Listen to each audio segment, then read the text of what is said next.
विद्यालय प्रबंधन, school management आज का पहला टॉपिक है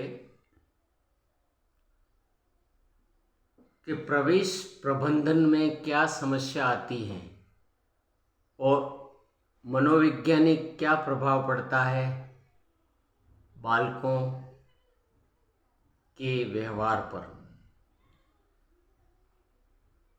प्रवेश प्रबंधन में अभिभावक, बालक, शिक्षक, विद्यालय ये सभी प्रत्यक्ष अप्रत्यक्ष रूप से जुड़े हुए होते हैं और इन सब की सहभागिता भी सुनिश्चित करनी होती है।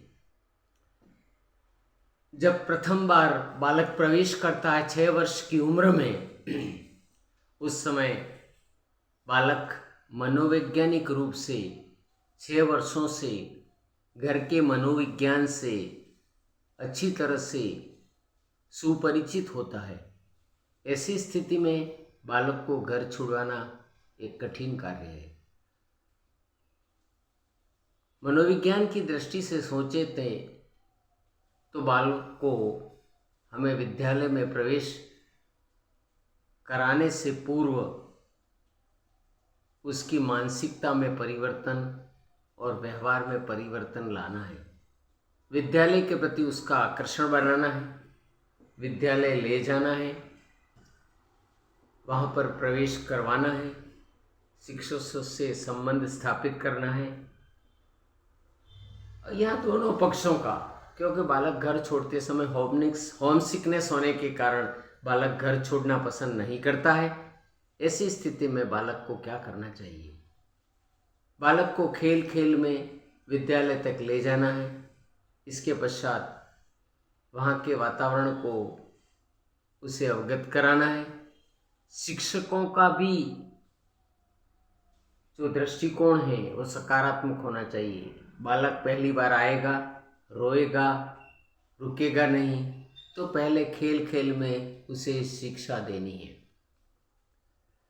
पहले प्रवेश के समय बालक को कक्ष में बंद नहीं करना चाहिए और कक्ष में बंद न होने के कारण स्कूल ग्राउंड में, प्ले ग्राउंड में जो टॉयज़ होंगे, फिसलन पट्टी होगी, झूला होगा, दूसरे बालक होंगे, शिक्षक होगा, इस प्रकार बालक खेलने लगेगा और उसकी रुचि बढ़ेगी। क्योंकि शिक्षक बहुत ज़्यादा महत्वपूर्ण जिम्मेदारी से भरा हुआ होना चाहिए, अन्यथा बालक वहाँ पर उसको अच्छा नहीं लगेगा तो विद्यालय से भागने के प्रयास करेगा, रोएगा, जिद करेगा। लेकिन मनोवैज्ञानिक रूप से बालक को अभ्यास करवाना है। वहाँ पर चित्र बताने हैं, पोस्टर बताने हैं, ड्राइंग करवानी है, डिजाइन करवानी है, एलईडी से उसे चित्र बताने हैं, ऑडियो वीडियो सारे जो टीचिंग एड्स हैं उनका उपयोग करना है। अगर ये उपयोग हम करेंगे तो बालक का धीरे धीरे उसमें सुधार होगा। दूसरी बात, बालक का ठहराव पहले ही दिन आप 5 घंटे मत करो। बालक को उसको धीरे धीरे घंटों में बढ़ाओ। उसको पहले दिन 1 घंटा आप उसे देखें, अवलोकन करें कि बालक की क्या मनसा है। कोई बालक नहीं चाहेगा मैं स्कूल जाऊंगा, लेकिन धीरे धीरे उसकी रुचि बढ़ेगी, रुचि के साथ उसकी मित्रता बढ़ेगी, खेल के प्रति रुझान आएगा। जब ये जो बाहरी वातावरण है वो मानसिक रूप से उसकी रुचि की ओर जागृत करेगा कि अध्ययन क्या है। इसलिए बालक को खेल खेल में हमें रुकवाना है।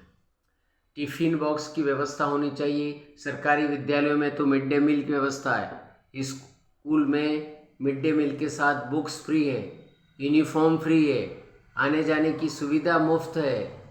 सरकारी विद्यालयों में वातावरण निस्संदेह बहुत अच्छा है। बालकों का नामांकन बढ़ेगा। धीरे धीरे बालकों को स्वच्छता का संदेश जाएगा, स्कूल में ठहराव का जाएगा, पौष्टिकता के बारे में ज्ञान आएगा, खाने के प्रति रुचि बढ़ेगी। जो बालक अब तक खाना नहीं खा रहे थे वो भी खाना लग जाएंगे दूसरे बच्चों को देखकर। एक दूसरे का ब्रदरहुड, भाईचारा बढ़ेगा, सद्भावना, एडजस्टमेंट, जो एक मानवीय मूल्य होते हैं वो सब इसमें धीरे धीरे विकसित होंगे कि एडजस्ट कैसे करना है, बैलेंस कैसे रखना है, दूसरों को सम्मान कैसे करना है, सम्मान कैसे देना है, शुभकामनाएं, सारी चीज़ें वो सीखेगा। आदान प्रदान सीखेगा, सहभागिता सीखेगा, म्यूचुअल अंडरस्टैंडिंग, आपस में समझ सीखेगा, जो बेसिक क्वालिटी होनी चाहिए एक ह्यूमन बींग्स में उसकी। क्योंकि कहा जाता है child is the father of man. Father कौन बनता है? वही जो चाइल्ड में सीखा है, बचपन में जो सीखा है, बचपन में जो संस्कार प्राप्त किए, बचपन में जो शिक्षा प्राप्त की है, जैसा ज्ञान प्राप्त किया है वैसा ही ज्ञान उसके आजीवन रहेगा, वही संस्कार रहेंगे। वही संस्कार की जड़ है विद्यालय।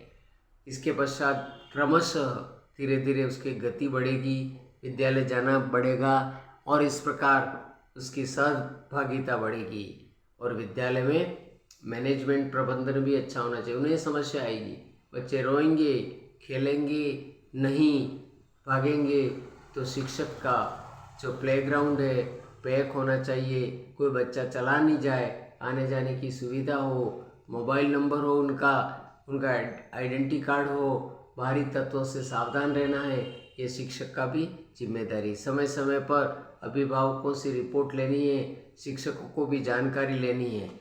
इस प्रकार शैक्षिक प्रबंधन होगा। धन्यवाद।